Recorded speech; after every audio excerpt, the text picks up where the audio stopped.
9.5 FM. Kaieteur Radio.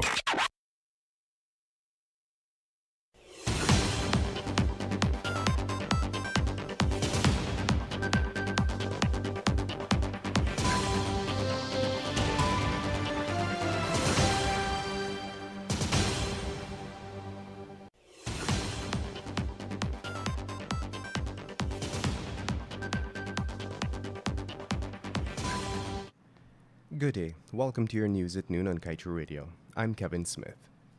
Pre-pandemic statistics available for 10 Caribbean islands that can be affected by a devastating spill in the Stabroek Block shows that Guyana would have to foot costs of over $20 billion a year for affecting the beaches these countries rely largely on for tourism.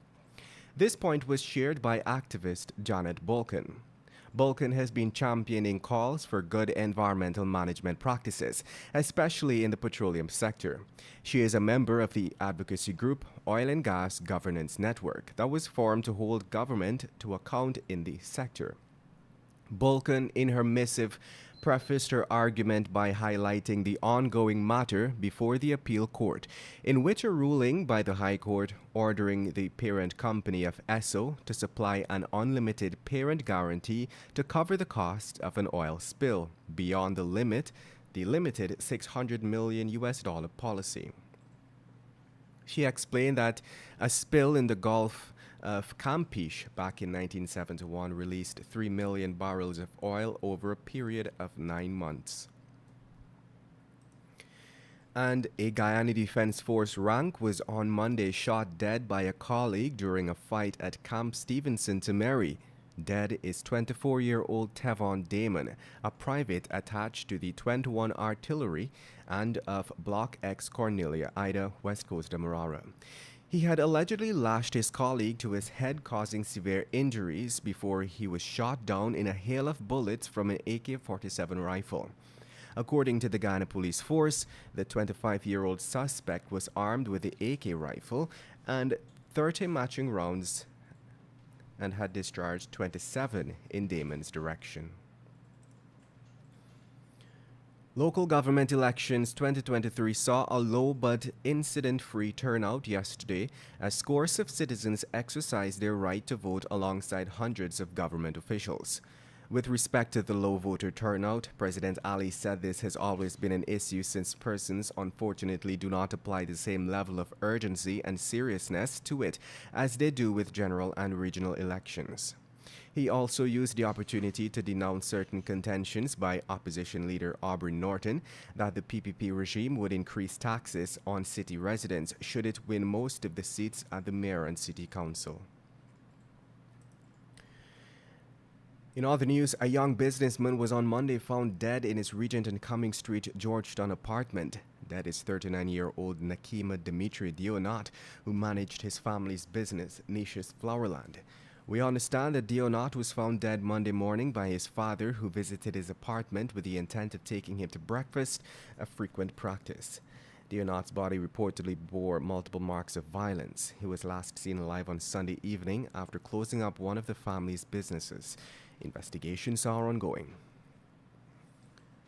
The Guyana Police Force on Monday issued 2 wanted bulletins for Jamie Gani and Harold called Stewie in relation to the murder of GDF Lieutenant Ronald Anthony Douglas. Douglas, 32 years old, of Baggotsville, West Bank, Demerara, was attached to the GDF Coast Guard unit and was shot and killed on the night of June 7th while trying to fight off 2 carjackers from stealing a car at North Rempel, Georgetown. Police are investigating the death of 62-year-old Dharamdeo Singh, a resident of Dharamshala, Fort Kanji, New Amsterdam, Berbice, which occurred on Sunday at approximately 21 hours. Singh was reportedly beaten to death by another resident of the institution, who has since been arrested. The suspect has been identified as 70-year-old Mohammed Khan.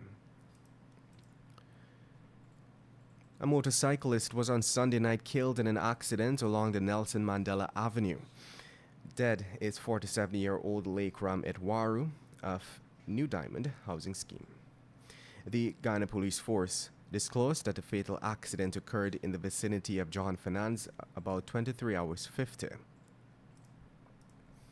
And a 25-year-old rice farmer of Wellrank Dam number 57 village, Quarantine Berbice, was on Sunday morning stabbed to death at Queenstown, Corriverton.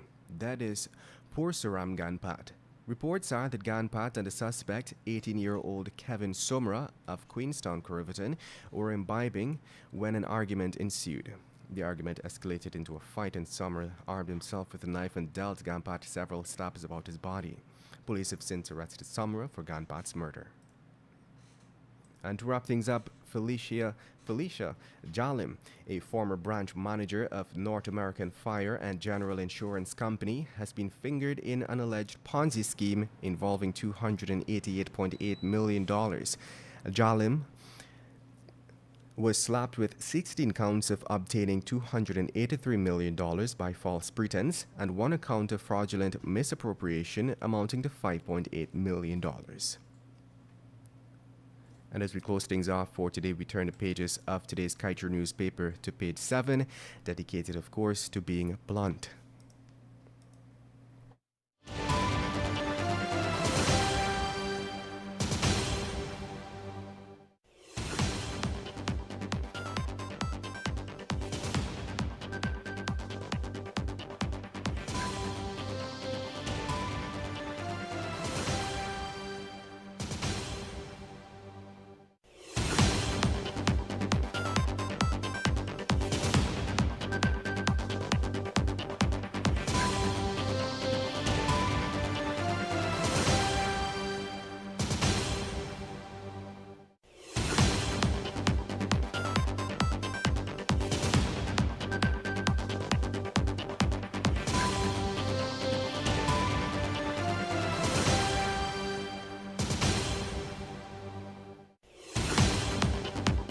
It is our view that local government elections should be left to the people in the various communities and the big parties should not get involved in fielding candidates and campaigning. But the PPPC and PNCR's insatiable appetite for power would not allow them to cede control. And that does it for your News at Noon on Kaieteur Radio. I'm Kevin Smith. Thank you for listening.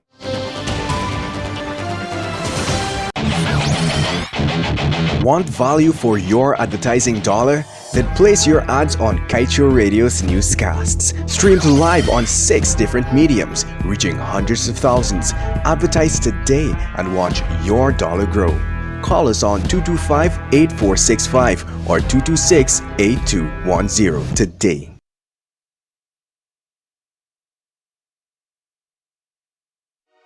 If something doesn't look right, then there is something wrong. And if you suspect child abuse, then you must report it to the Child Care and Protection Agency. During this time more than ever, we have to be the eyes and ears of abused children across the country.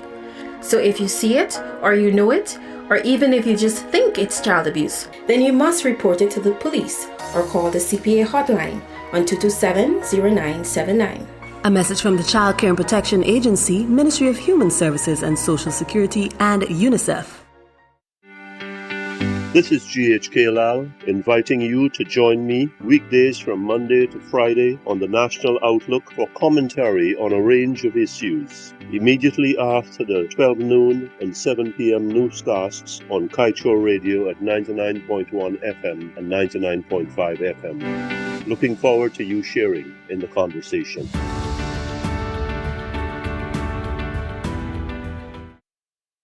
I'm ready. I'm GHK Lal on Kaieteur Radio, 99.1 and 99.5 FM. Welcome to the National Outlook. It's Tuesday, June 13th. Money, money, money. Billions, billions, more billions. There was about $5 billion almost that was announced last Thursday for roads at Yarra Cabra and Swan and Kuru Kuru. All that plus some more billions, 5 billions altogether, including those neighborhoods I call about. Then to build some roads in Parfait, Harmony, Lenora, Denham-Still, and some others. And plus $688.1 million to rebuild the school Christchurch Secondary on Middle Street in Georgetown that was demolished, burned to the ground by arson. $4.8 billion there. And then on Friday in Kaieteur News, we learned about government signs close to $2 billion in contracts for roadworks in Berbice. So 4.8, almost 5, plus another approximately 2. So we're talking between 6.5 to 7 billion Guyana dollars for roadworks. Roads are a good thing. Roads are a progressive thing. So let that be put on the table right away and gotten out of the way. We need roads. We need quality roads. We need roads that are going to last us for decades. The roads that the PPP government has been building has not lasted. Some of them have started to collapse. I like how the East Coast Highway looks. I've driven once on it. But I've been hearing about some of those back roads along the South Rheinfeld Eastbound corridor. I've heard some of those have had problems already, and it's just a matter of months since they have been finalized, since they've been finished. So we are spending billions, precious billions. We are borrowing billions to build roads and other infrastructure, hospitals and schools, and always roads and bridges. Good, good, good. Are we getting value for our money, my fellow Guyanese? Governments like to use infrastructure spending because that's where the thieving, let's say it really is, the thieving can happen. This is where people fold their pockets. Ministers, regional officers, contractors, suppliers, engineers overseeing in different places. It's a culture. It's a whole network. It's a whole web. A web of you scratch my back, I scratch your back. I give you a contract and you give me a piece of the action. And then the thing is spread all over the place. So what are we, my fellow Guyanese, getting for our taxpayers' dollars? That's the whole story. That's my interest. Are we getting dollar for dollar?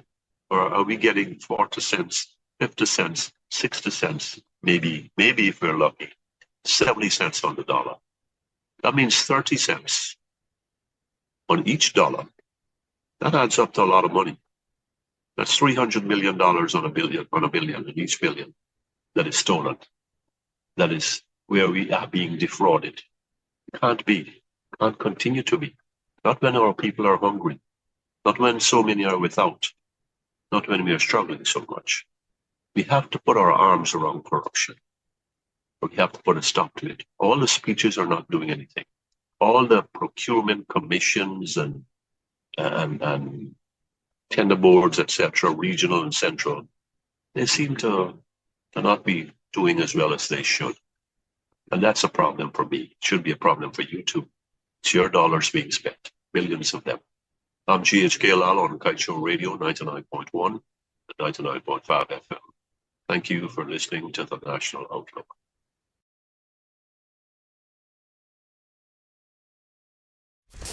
Kaieteur Radio. Covering Guyana from coast to coast. Demerara and Essequibo 99.1 FM. Berbice 99.5 FM. Kaieteur Radio.